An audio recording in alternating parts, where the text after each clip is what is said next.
Springtime brings lots of sunshine and sweet, delicious berries.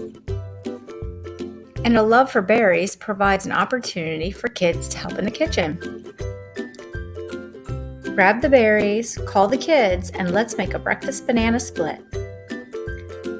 First, let's wash our hands with soap and water for 20 seconds. Now, let's gather what we need.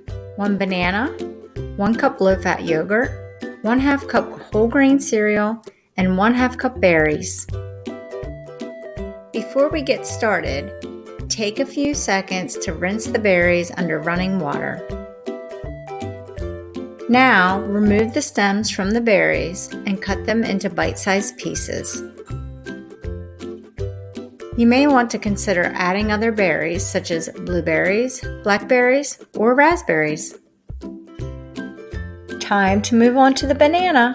Cut the banana in half and place into 2 separate bowls.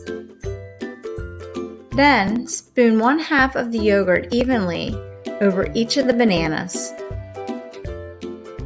Now, let's add in some crunch. Sprinkle half the cereal evenly over the yogurt and banana.